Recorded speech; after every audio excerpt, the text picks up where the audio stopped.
Hello guys, बात करते हैं atomic mass, molecular mass and molar mass के बारे में। और ये भी बात करेंगे कि एटॉमिक मास और मोलिकुलर मास इस मोलर मास से किस तरह से डिफरेंट होता है। तो सबसे पहले हम बात करते हैं एटॉमिक मास की। What is the atomic mass? तो एटॉमिक मास क्या होगा? एटॉमिक मास, मास ऑफ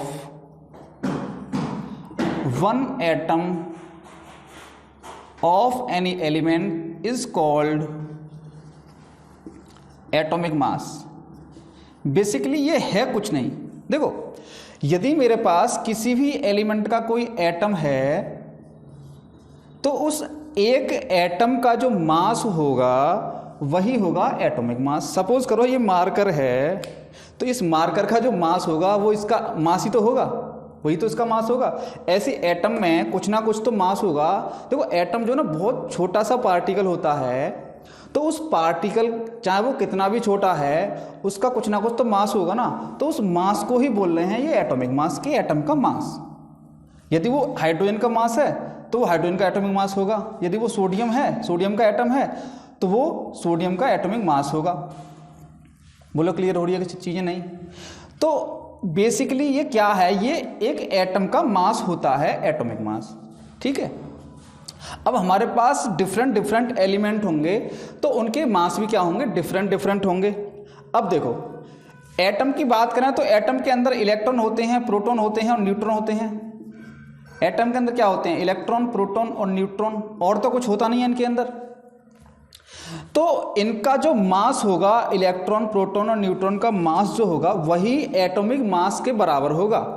अब सपोज करो कि मेरे पास सोडियम एटम है, तो सोडियम एटम में क्या होंगे? 11 इलेक्ट्रॉन होंगे, 11 ही प्रोटॉन होंगे और इसमें 12 होते हैं न्यूट्रॉन। तो इलेक्ट्रॉन का जो मास होता है वो होता है 9.1 इंटू 10⁻³ kg। प्रोटॉन का जो मास होता है वो होता है हमारे पास 1.67 इंटू 10⁻27 ग्राम। न्यूट्रॉन का जो मास होता है वो भी हमारे प्रोटॉन के मास के बराबर होता है 1.67 इंटू 10⁻27 ग्राम।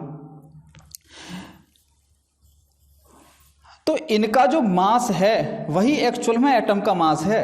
अब देखो, इसमें 11 प्रोटॉन होंगे, इसमें 12 न्यूट्रॉन होंगे और इसमें क्या है? 11 इलेक्ट्रॉन है। तो इन सब का जो मास है उसको जोड़ दो आपस में, तो वो बन जाएगा एक एटम का मास। क्योंकि एक एटम के अंदर 11 इलेक्ट्रॉन, एक एटम के अंदर ही तो हैं ये सारे इलेक्ट्रॉन और प्रोटॉन, न्यूट्रॉन। तो इनका जो मास होगा वही क्या होगा? एटम का मास होगा। तो एक्चुअल में देखो, यहाँ पे इलेक्ट्रॉन का जो मास है ना वो काफ़ी कम होता है प्रोटॉन के मास के। यानी कि एक इलेक्ट्रॉन का मास प्रोटॉन के मास के काफ़ी कम होता है। वो होता है हमारा ये, यानी कि यदि प्रोटॉन का मास हमारा ये है तो इलेक्ट्रॉन का मास हमारा होगा इसका 1837वां भाग। 1837वां भाग होता है इलेक्ट्रॉन का मास प्रोटॉन के मास के। ठीक है। तो हम यहाँ पे क्या करते हैं कि इलेक्ट्रॉन का मास जो है ना वो नेगलेक्ट कर सकते हैं, इसको इग्नोर कर देते हैं। तो जब भी हम किसी एटम का मास कैलकुलेट करते हैं, जब भी हम किसी एटम का मास क्या करते हैं? कैलकुलेट करते हैं, तो हम इलेक्ट्रॉन के मास को जोड़ते नहीं हैं, क्योंकि वो बहुत हल्का है। यानी कि बहुत हल्का है, इनके कंपेयर में तो बहुत ही हल्का है। तो हम क्या करते हैं? केवल प्रोटॉन का और न्यूट्रॉन का मास ऐड कर देते हैं। अब देखो, साइंटिस्टों ने क्या किया कि इसका जो मास है ना, ये जो वैल्यू है, इसको 1 AMU के बराबर मान लिया। तो प्रोटॉन का मास मान लिया इन्होंने 1 AMU के बराबर, और न्यूट्रॉन का मास भी क्या हो गया फिर 1 AMU, क्योंकि दोनों की वैल्यू क्या है? बराबर है। इसको मान लिया ये 1 AMU है, इसको मान लिया कि ये 1 AMU है। तो यहाँ से निकालूं यदि मैं वैल्यू, तो यहाँ पे 11 प्रोटॉन होगी तो 11 AMU तो प्रोटॉन की होगी मास, और 12 किसकी होगी?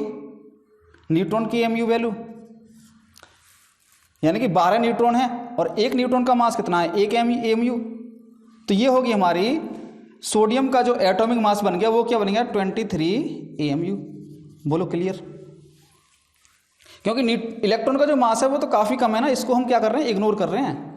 तो हम केवल प्रोटॉन और न्यूट्रॉन के मास को क्या कर देंगे? ऐड कर देंगे, और वहाँ से निकल जाएगा हमारा एटम का एक एटम का मास, जिसको बोलते हैं एटॉमिक मास। तो सोडियम का एटॉमिक मास कितना होगा? 23 AMU, और इसको बोलते हैं हम 23 U भी कहते हैं इसको, U। देखो, AMU का मतलब होता है एटॉमिक मास यूनिट, और U का मतलब होता है यूनिफाइड मास। U का मतलब क्या होता है? यूनिफाइड मास, और AMU का मतलब क्या होता है? Atomic mass unit. ठीक है। तो सोडियम का एटॉमिक मास यूनिट कितना होता है? 23 U या 23 AMU। हाइड्रोजन का एटॉमिक मास कितना होता है? 1 U या 1 AMU। देखो क्यों, क्योंकि इसके पास न्यूट्रॉन नहीं होता, एक प्रोटॉन होता है, तो एक प्रोटॉन का ही तो मास होगा, इलेक्ट्रॉन का तो मास होता ही नहीं है, इसको तो नेगलेक्ट कर रहे हैं हम। तो हाइड्रोजन का क्या होगा 1 AMU। बोलो क्लियर, ठीक है। ऐसे यदि मेरे पास और एटम है, यदि मान के चलो मेरे पास हीलियम एटम है, तो इसका होता है 4 AMU एटॉमिक मास, क्योंकि इसके पास क्या होते हैं, 2 प्रोटॉन होते हैं और 2 ही न्यूट्रॉन होते हैं, और इलेक्ट्रॉन भी 2 होते हैं, लेकिन इनका तो होता ही नहीं है ना मास। इसके बाद आता है हमारा लिथियम, इसका होता है 7 AMU। इसके बाद आता है हमारा बेरिलियम, इसका होता है 9 AMU, 9 AMU। इसके बाद आता है हमारा बोरॉन, इसका होता है 11 AMU। तो ये क्या हो गए हमारे एटॉमिक मास हो गए, क्या हो गए ये सब एटॉमिक मास। अब बात करते हैं मॉलिक्यूलर मास क्या होता है, क्लियर। मॉलिक्यूलर मास, इसकी डेफिनेशन सेम रहेगी, मास ऑफ 1 मॉलिक्यूल, एक मॉलिक्यूल का mass is called molecular mass. देखो मॉलिक्यूल क्या होता है, सबसे पहले तो ये समझो मॉलिक्यूल क्या होता है। मॉलिक्यूल हमारा एटम से मिलके बनेगा। जैसे मेरे पास हाइड्रोजन का एक मॉलिक्यूल है, तो हाइड्रोजन का मॉलिक्यूल क्या होगा H2। नाइट्रोजन का एक मॉलिक्यूल है, नाइट्रोजन का मॉलिक्यूल क्या होगा N2। ऑक्सीजन का क्या होगा NO2। तो ये कैसे बना होगा, एक मॉलिक्यूल बनेगा 2 हाइड्रोजन के एटम से मिलके H+H। एक नाइट्रोजन का एटम कैसे मिले, नाइट्रोजन का मॉलिक्यूल कैसे बनेगा, 2 नाइट्रोजन के एटम से मिलके। एक ऑक्सीजन का कैसे बनेगा, 2 ऑक्सीजन के एटम के साथ मिलकर बनेगा हमारा एक मॉलिक्यूल ऑक्सीजन का। तो ये मॉलिक्यूल हो गया, ये एटम हो गया। तो इसका जो मास होगा इसी को बोलते हैं मॉलिक्यूलर मास। क्या बोलते हैं, मॉलिक्यूलर मास। और मॉलिक्यूलर मास भी किसमें होता है, AMU में होता है या फिर U में होता है। अब देखो इसका मास 1 AMU, इसका भी मास 1 AMU, तो इसका कितना हो गया 2 AMU। और ऑक्सीजन का मास कितना होता है, ऑक्सीजन का एटॉमिक मास कितना होता है, इसका होता है हमारा 16 AMU, और इसका होता है हमारा 14 AMU। ये तो भाई फिक्स है ना वैल्यू, ये तो कांस्टेंट वैल्यू है। तो इसका कितना हो जाएगा 28, क्योंकि 2 है ना इसमें, 28 AMU। और इसका कितना हो जाएगा 32 AMU, ठीक है। और हमारे पास यदि फॉस्फोरस होता है तो इसका होता है 31 AMU। यदि हमारे पास सल्फर हो तो इसका होता है हमारे पास 32 AMU। एल्युमिनियम का होता है 27 AMU। मैग्नीशियम का होता है 24 AMU। तो ये वैल्यू तो फिक्स है सबकी। ये तो मतलब अब किसी भी वस्तु का जो मास होगा ना वो तो कांस्टेंट ही होगा ना, तो ये तो सारी फिक्स हैं, क्योंकि ये अलग अलग एलिमेंट है इसलिए इनकी वैल्यू अलग अलग है, और अलग अलग होनी भी चाहिए, है कि नहीं। तो ये सारी चीज़ें फिक्स हैं। तो ये तो एटॉमिक मास हो गए ना, ये एटम है। तो जो मॉलिक्यूल बनेगा तो मॉलिक्यूलर मास हो जाएंगे। जैसे ऑक्सीजन का कितना हो गया 32। अब मैं बात करूँ यदि मेरे पास वाटर हो तो इसका मॉलिक्यूलर मास कितना होगा, क्योंकि ये मॉलिक्यूल बन गया ना, क्योंकि इसमें क्या आ गए भाई, मॉलिक्यूल कब बनेगा, एटम से मिलके, तो इसको मॉलिक्यूल कहेंगे हम। ये भी मॉलिक्यूल हो गया, ये भी मॉलिक्यूल, सारे मॉलिक्यूल है। ये एटम है, ये एटम है, ठीक है, ये एटम होते हैं। तो ये क्या हो गया, इसमें 2 हाइड्रोजन 1 ऑक्सीजन, तो 2 हाइड्रोजन का 2 AMU। एक ऑक्सीजन कितना हमारे पास, हीरा 16 AMU। तो कितना हो गया ये 16 18 AMU। तो ये क्या होगा इसका मॉलिक्यूलर मास, ठीक है। ऐसे कार्बन डाइऑक्साइड गैस का निकाल लो। हाँ, कार्बन का कितना होता है 12 AMU, कार्बन का होता है 12 AMU। तो इसमें एक तो कार्बन है और 2 इसमें ऑक्सीजन है, तो 12 AMU प्लस 2 ऑक्सीजन का एक का कितना होता है 16, तो कितना हो गया 44 AMU। तो ये ऑक्सीजन CO2 मॉलिक्यूल का हो गया मॉलिक्यूलर मास। मॉलिक्यूल का मास मॉलिक्यूलर मास, एटम का मास एटॉमिक मास। अब मोलर मास क्या होता है, मोलर मास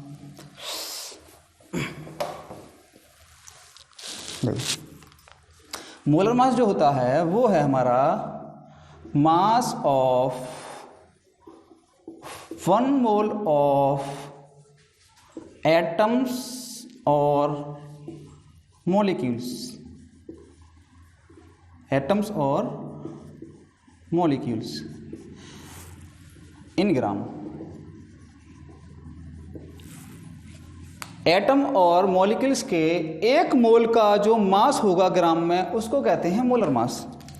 अब सपोज करो मेरे पास एक मोल मार्कर है, ठीक है, तो एक मोल मार्कर का मतलब क्या होगा, पहले तो ये समझो कि एक मोल का मतलब होता है ये नंबर, इसको रिप्रेजेंट करते हैं एन से, इसको बोलते हैं अवोगाद्रो नंबर।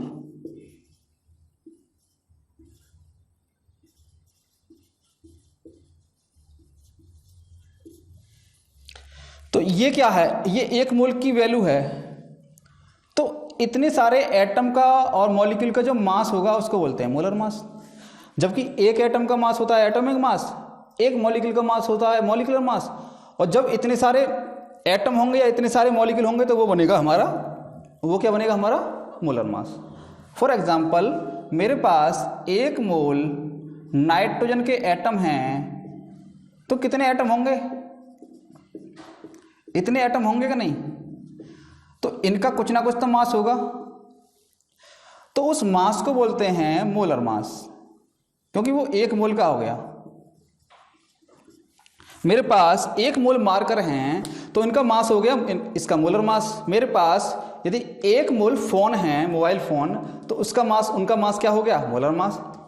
मतलब कोई भी वस्तु यदि एक मोल है, एक मोल कितनी होगी, वो संख्या में इतनी होगी 6.02 गुणा 10⁻23। यदि इतनी सारी चीजें हैं हमारे पास तो उनका जो मास होगा उसको मोलर मास बोलेंगे, चाहे वो फिर एटम हो, मॉलिक्यूल हो या कुछ और हो, कुछ भी हो, तो वो मोलर मास हो गया, क्योंकि वो एक मोल की बात कर रहे हैं ना। जब भी एक मोल की बात करें तो समझो वो मोलर मास की बात कर रहे हैं।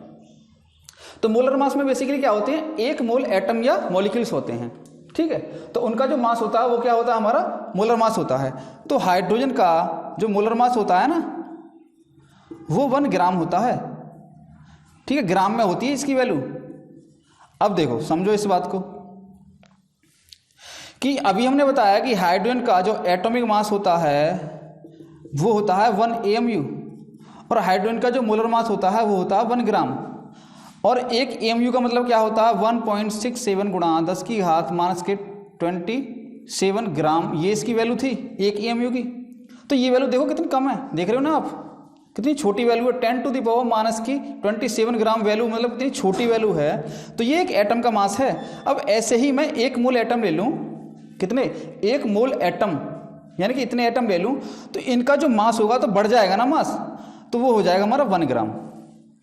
वो क्या हो जाएगा हमारा 1 ग्राम। तो इसको बोलते हैं कि ये क्या है, हमारा मोलर मास है।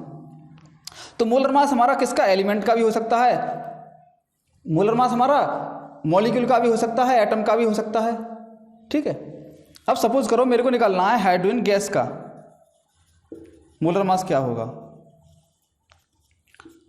तो हाइड्रोजन गैस का मोलर मास बताना क्या होगा, हाइड्रोजन गैस का मोलर मास निकालेंगे तो क्या आएगा, 2 ग्राम।